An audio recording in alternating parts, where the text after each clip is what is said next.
Hola a todos, bienvenidos. Yo soy la doctora Valentina y hoy estamos hablando de la médula espinal, pero cómo se ven sus lesiones, qué implican y cómo identificarlas. Pónganse cómodos porque esto se pone bueno. Antes de hablar de lo que sale mal, tenemos que entender cómo funciona cuando todo está bien. La médula espinal vive dentro del conducto vertebral, protegida por 3 capas de meninges: la pia madre por dentro, la aracnoides en el medio y la dura madre por fuera. Entre la aracnoides y la pia madre hay líquido cefalorraquídeo que actúa como amortiguador. Además, la médula está sostenida en su posición por los ligamentos dentados y el filum terminal. Internamente, si cortas la médula de forma transversal, vas a ver una estructura en forma de H de sustancia gris en el centro, que se rodea de sustancia blanca.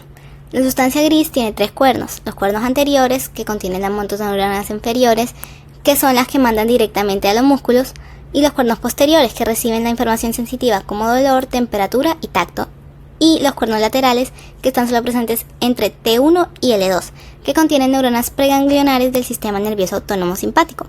Este último es importante clínicamente y ya lo vamos a ver por qué. La sustancia blanca, por su parte, está organizada en 3 cordones: anterior, lateral y posterior, y contiene los tractos ascendentes, que llevan información sensorial al cerebro, y los tractos descendentes, que bajan órdenes motoras desde el cerebro. ¿Hasta dónde llega la médula? La médula es más corta que la columna vertebral. En adultos termina debajo del borde inferior de L1, aunque el espacio subaracnoideo continúa hasta S2. Los segmentos lumbares y sacros forman la cola de caballo, que son las raíces nerviosas que descienden dentro de los conductos antes de salir, lo que explica por qué la punción lumbar se hace por debajo de L2. Acá no hay médula, entonces no hay riesgo de dañarla. Las raíces nerviosas son el punto de conexión entre la médula y el resto del cuerpo. Cada raíz se cubre por pia madre, aracnoides y dura madre, y las raíces anteriores y posteriores se unen en los forámenes intervertebrales para formar el nervio espinal. Cuando se lesiona una raíz anterior, el resultado es parálisis de los músculos que inerva, con atrofia y fasciculaciones, aunque la parálisis puede ser parcial porque la mayoría de músculos reciben información de múltiples segmentos. Cuando se lesiona una raíz posterior, el cuadro es sensitivo: un dolor a largo del dermatoma correspondiente que empeora con el movimiento, la tos o los estornudos.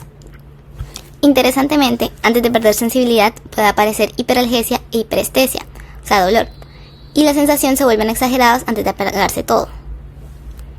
Muy bien, ahora sí entendamos lo importante del tema, los tractos, porque entender qué tramos hacen qué cosa es lo que te permite, cuando vemos al paciente, identificar: esta lesión está acá, es a este nivel y afecta a esto y esto.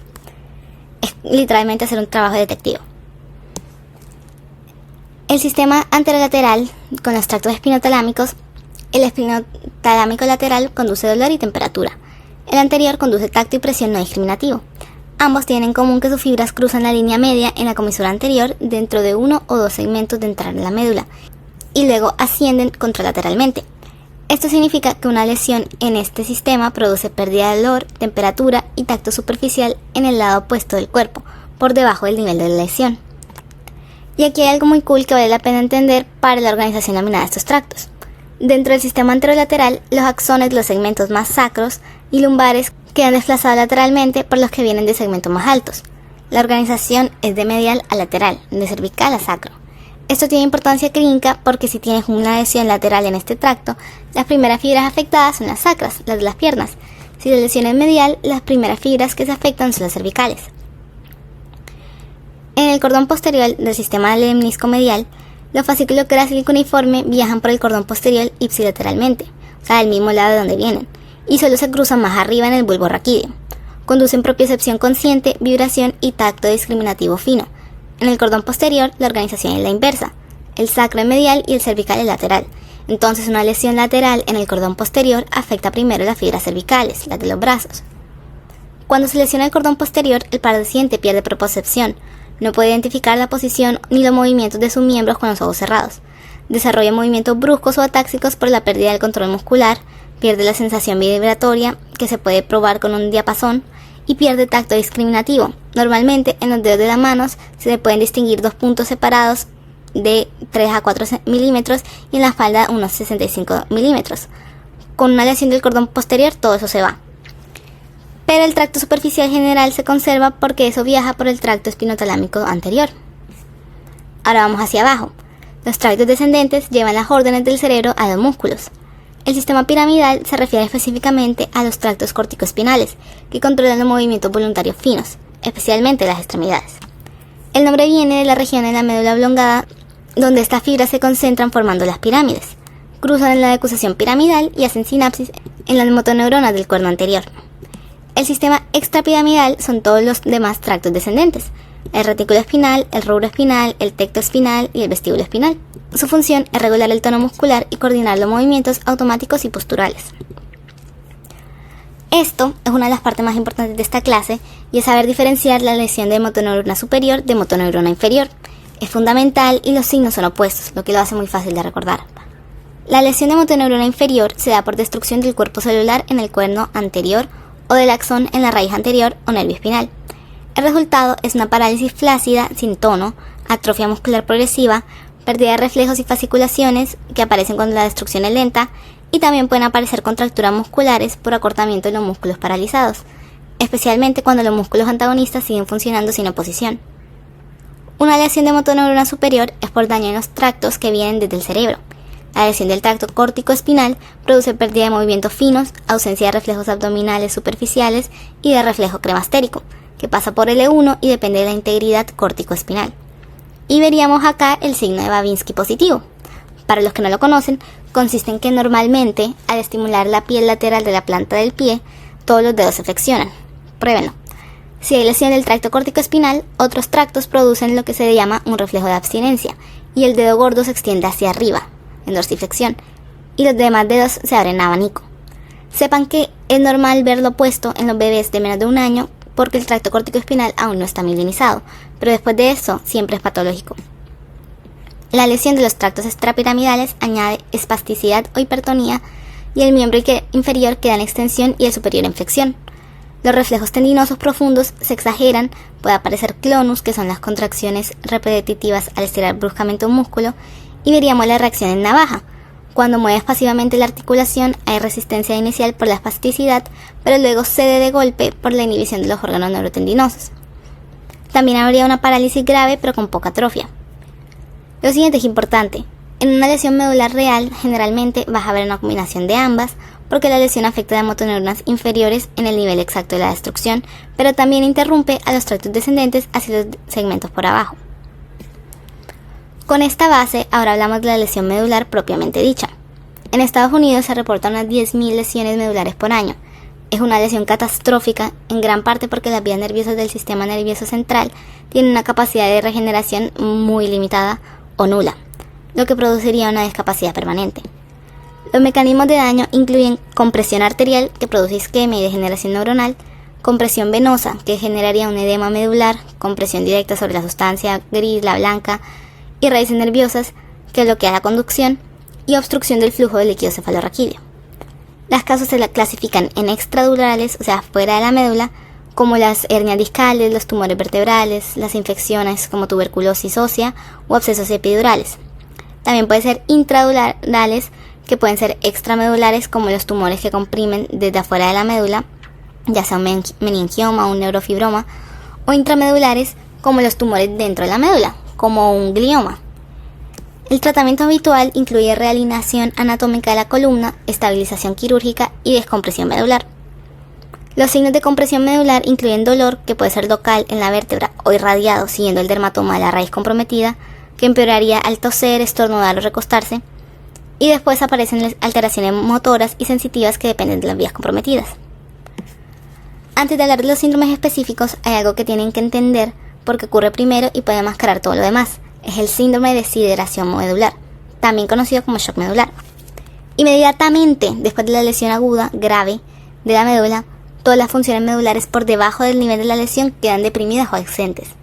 El paciente presentaría una parálisis flácida, alteraciones sensitivas, y los reflejos espinales segmentarios se deprimen porque se pierde la influencia de los centros superiores, es decir, las vías corticoespinal, reticuloespinal, tectoespinal, rubroespinal y vestíbulo espinal. Si la lesión es alta, también puede haber una hipotensión grave por la pérdida del tono vasomotor simpático. En la mayoría de los casos, el shock medular persiste menos de 24 horas, aunque puede a veces durar hasta 4 semanas. A medida que las neuronas recuperan su excitabilidad, empiezan a aparecer los signos de lesión de motoneurona superior, como espasticidad y reflejos exagerados. ¿Y esto cómo se evalúa clínicamente? Con el reflejo esfínter anal, que se provoca estimulando el glande del pene o el clítoris mediante tracción suave de una sonda Foley. Si el reflejo está ausente, indica que aún estamos en sideración medular. Si la lesión afecta a los segmentos sacros S2 a S4 directamente, el reflejo también estaría ausente, pero por el daño directo a las neuronas que originan el nervio hemorroidal inferior, no por la sideración. Esto hay que saber diferenciarlo.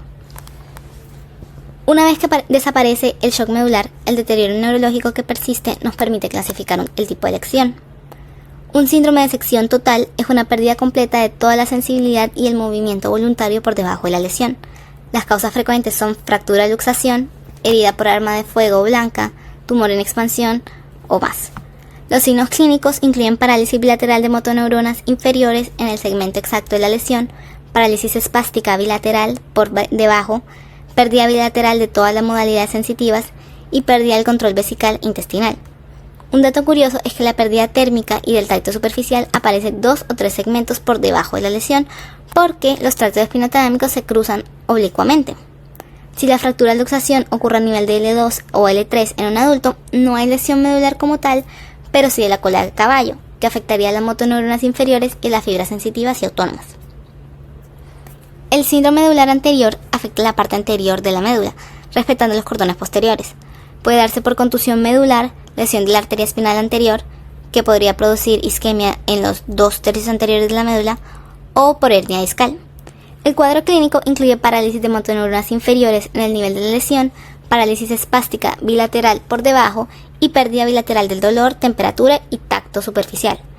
Pero, aquí viene lo clave, es que se conserva la discriminación táctil fina, la vibración y la propriocepción, porque los cordones posteriores están intactos. Esta disociación sensitiva es lo que nos permite diagnosticar el síndrome medular anterior. El síndrome medular central es el más frecuente de los síndromes incompletos y ocurre principalmente por hiperextensión cervical, donde la médula se comprime entre los cuerpos vertebrales por delante y el ligamento amarillo engrosado por detrás. Lo curioso acá es que las radiografías pueden ser completamente normales. El daño se localiza en la región central de la médula, donde recuerden que están las fibras de los miembros superiores en los tractos córtico-espinales laterales, en la posición medial, mientras que las de los miembros inferiores están más laterales y por lo tanto más protegidas. Lo que explica el hallazgo clínico característica, que es una mayor afectación motora y sensitiva en miembros superiores que en inferiores, con una preservación sacra. Lo afortunado es que si el daño es solo por el edema, el pronóstico puede ser muy bueno. El síndrome de Brown-Séquard, que es la mínima demisección medular, es el más famoso y es muy interesante porque ilustra perfectamente la anatomía de los tractos. Resulta de una demisección de la médula que más frecuente es incompleta, puede ser por alma blanca, por bala o por tumor, y el cuadro tiene una lógica bellísima. Obviamente desafortunada para el paciente. Pero en el lado de la lesión hay parálisis de motoneurona inferior en el segmento exacto, parálisis espástica por debajo, por la interrupción de los tractos descendentes, pérdida de propiocepción, vibración y de tracto diseminativo por el cordón posterior ipsilateral y anestesia cutánea en el dermatoma del segmento lesionado. En el lado contralateral hay pérdida de dolor y temperatura por debajo, por los tractos espinotalámicos laterales ya cruzados, y pérdida incompleta del tacto por el espinotalámico anterior cruzado, pero el discriminativo del cordón posterior contralateral está mantenido. Y estas pérdidas sensitivas contralaterales aparecen 2 o 3 segmentos por debajo de la lesión, de nuevo por el cluso úrico de las fibras. Otras patologías medulares de importancia incluyen a la siringomielia, que es una anomalía del desarrollo en el conducto central de la médula, que produce cavitación y gliosis en la región central, especialmente en la región cervical. Al expandirse, primero interrumpe las fibras espinotalámicas que cruzan en la comisura anterior. El resultado es la pérdida bilateral de dolor y temperatura en los segmentos afectados, con sensibilidad táctil, vibratoria y propioceptiva conservada, porque los cordones posteriores no se tocan. Los pacientes tienen frecuentemente quemaduras accidentales porque no sienten el calor. Con expansión lateral aparece debilidad de motoneuronas inferiores en las manos y si se sigue expandiendo, una espasticidad en piernas y síndrome de Horner por la interrupción de las fibras autónomas descendentes. La esclerosis lateral amiotrófica o la ELA es una enfermedad neurodegenerativa con una etiología desconocida que afecta simultáneamente los tractos córtico-espinales y la motoneurona del cuerno anterior. De ahí se da una combinación clínica de signos de motoneurona inferior como las atrofias, las fasciculaciones y la paresia, y signos de motoneurona superior como espasticidad y Babinski positivo, pero no hay acá compromiso sensitivo. El pronóstico es fatal en 2 a 6 años desde que inicia. La poliomielitis es una infección viral que destruye las motoneuronas de los cuernos anteriores. Resulta en una parálisis flácida con atrofia, más frecuente en miembros inferiores. Es poco frecuente hoy gracias a la vacunación, pero en los que sí la tienen afecta músculos intercostales y el diafragma, y hay riesgo para la respiración. La mejoría inicia al final de la primera semana cuando cede el edema y las neuronas no destruidas recuperan función. La anemia perniciosa es por deficiencia de vitamina B12, generalmente por falta del factor intrínseco que produce lo que se llama degeneración combinada subaguda de la médula. Afecta principalmente los cordones posteriores, haciendo una pérdida de propiocepción, vibración y tacto fino, y también afecta los tractos corticoespinales laterales, haciendo una espasticidad y signo de Babinski. También puede dañar nervios periféricos, y el resultado final es una combinación de signos sensitivos y motores, ataxia, parestesias, debilidad y reflejos alterados. Se llama combinada precisamente porque los dos sistemas se afectan. Y la esclerosis múltiple es una enfermedad desmielinizante crónica del sistema nervioso central, de causa multifactorial que puede ser autoinmune, infecciosa o genética. Afecta a adultos jóvenes más que todo. Los síntomas son variables según las áreas desmielinizadas, así que puede haber debilidad, ataxia, parálisis espástica o alteraciones visuales, pero no sigue el patrón de un solo tracto. Una nota rápida sobre terminología, que saldrá mucho en los exámenes y en la práctica clínica, entonces quiero que lo tengan todo claro, es que la hemiplegia es parálisis de un solo lado del cuerpo, miembro superior, tronco y miembro inferior.